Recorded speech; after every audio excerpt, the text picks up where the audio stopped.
name is Rachel, and I have a huge book haul, and I have to say, I'm getting really irritated because this will be the third time I've tried to film this video. I'm having some major difficulties with the filming today, so let's just jump in.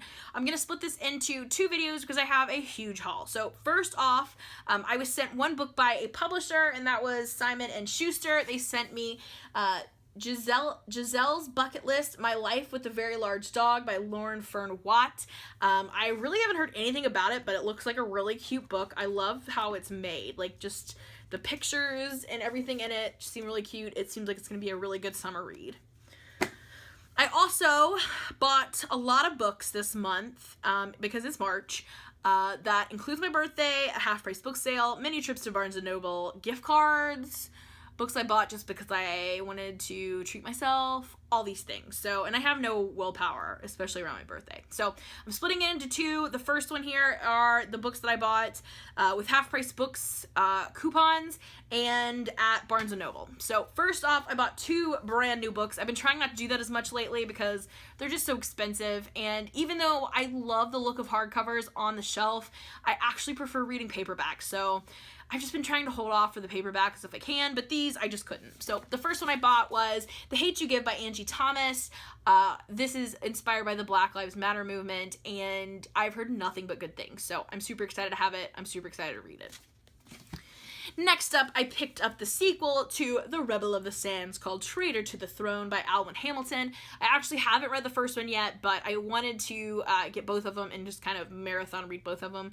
I do have to say, though, I'm super bummed about this cover. The first cover was beautiful, and I wish they would have stuck with that. Next up is another book that's a sequel that I haven't read the first one yet. I have a problem. I think I really like reading, but I think I like collecting books even more, so I just have a problem. But anyway, it is Walk the Edge, the second book in the Thunder Road series by Katie McGarry. I own a lot of her books, and a lot of them are signed because I've got to meet her twice now, but I haven't read any of them yet, and I don't know why. Like, I'm so excited to read them. I think I'm gonna love them.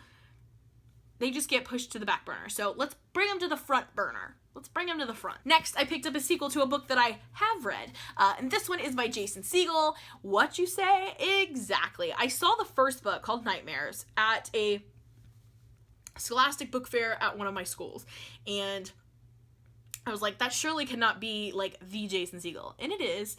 He paired up with Kristen Miller to write the first book, which has got a purple cover, and again, it's just called Nightmares. So I immediately bought it. I immediately lost interest in it and put it on my shelf. And then last year he came to Cincinnati and I got to see him, and he was super nice, by the way. He's just awesome. But I got really inspired again to read the book. He signed my book, he signed some for the kids, and I jumped into it and I listened to the audiobook, which is Jason Segel reading it, which you have to do that. Like, it's fabulous. But anyway, I really liked it, so I was ready for the second one. I do like to have the books, though, because they feature some, like, little illustrations in there. Now I'm not going to be able to find one. That you don't want to miss when you're doing the audiobook, but definitely get the audiobook because Jason Segel is a treat. Next, I saw this on some lists like throughout the years, and then somebody was reading it on Goodreads this past week, and it just inspired me to get it. It kind of made me think of Sarah Squibble's Adulthood is a Myth, which I read recently and loved. It kind of seems like it's going to be in the same vein, and if it is, I'm going to be all for it. And that is Adulting, How to Become a Grown-Up in 468-ish Easy Steps, and I totally misread that title. The 468 is pretty solid. That's not the ish part. It's the easy-ish steps. The ish is on the easy. But anyway, it's by Kelly Williams Brown, and again, if it's anything like Adulthood is a Myth, I'm going to love it. I also picked up a historical fiction that I really haven't heard too much about, but I am super excited about. It's called These Shallow Graves by Jennifer Donnelly. It's blurbed on the front by Ruta Sepetys, and the back says, "Be careful how deep you bury the past. A twisted tale of secrets, murder, love, and revenge." So, I'm on board. And then lastly, at Barnes & Noble, I picked up my own copy of Girls Stolen by April Henry. I just got an e-arc of the second book coming out, and I'm super excited. So I wanted to have my own copy so I could reread this before I read the sequel. I borrowed it from a friend, I think actually a year ago today, because I remember seeing it this morning on my Facebook memory feed. But yeah, so now I have my own copy. Then I also bought a lot of books at Half Price Books. They were having their like week-long coupon event where it's like so much percentage every day. So I pretty much hit up every Half Price Books within a reasonable distance. So I bought a lot of books. So first up, I haven't read any books in the series yet, but I keep buying them because I like collecting books. And these are so pretty and I'm gonna love them. I just have to read them. It's the third book in the Finishing School series. This one's called Waist Coast Weapon and Weaponry by Gail Carriger. They're just so beautiful. I had to have it. Next up, I bought Wild Swans by Jessica Spotswood. I got an e-arc of this a while ago, and I didn't get a chance to read it. And I always, 100%, prefer to read paper as opposed to e-arc. So when I saw the paper copy, I decided to grab it. I also picked up a really pristine copy of Bone Gap by Laura Ruby, and I don't know anything about this besides that it's gotten a lot of reviews. It's won some awards here. It has some accolades, and I always just feel like when there's a book that's getting hype like this, that I need to read it so I can share it with my students. So that's kind of the purpose with this one. And it's a really pretty book. Another book that I bought with the kids in mind is Quarantine the Loners, Book 1 by Lex Thomas. All that I really needed to know is that it's about high schoolers being quarantined. That sounds like something they would love, but you know, you want to read things before you just throw it out there for them all willy-nilly. So I thought I'd give it a try. I really haven't heard anything about this though, so it's gonna be nice to go into it with a kind of a clean slate. Next, I bought 2 books kind of on a whim. I mean, they were practically like free by the time you got your discount. The first one is Les Liaisons Dangereuses by Chardulo de Laclos. That was really bad. But this book inspired Cruel Intentions, so I decided to give it a try.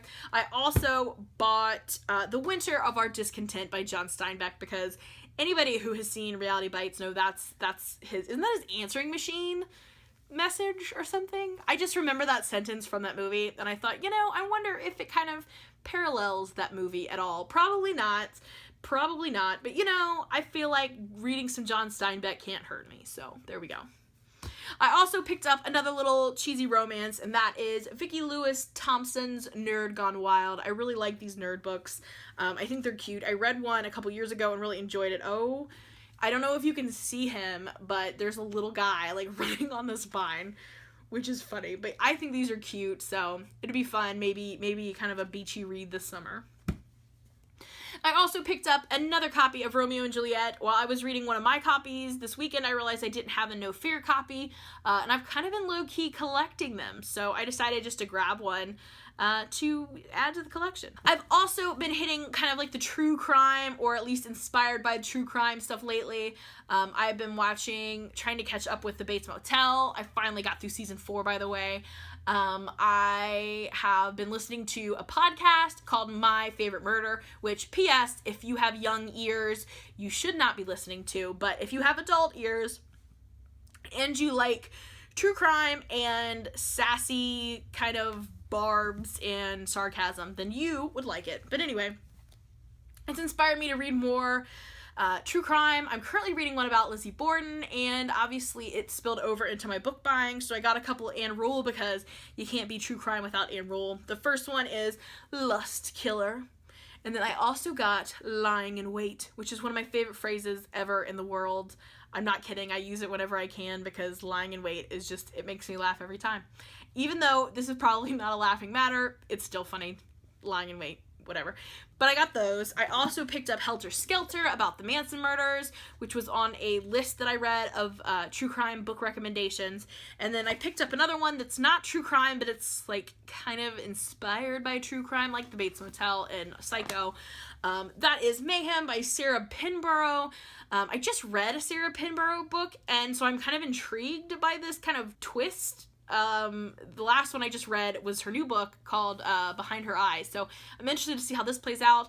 This isn't about Jack the Ripper, but this is supposed to be, I think, taking place at the time of Jack the Ripper and kind of influenced by Jack the Ripper-esque murders, if that makes sense. So I'm excited to give this one a try. So those are the books that I got on the first buying spree. So stay tuned soon for part 2 of this haul of books that I bought with my birthday money or gift cards or that I got for my birthday.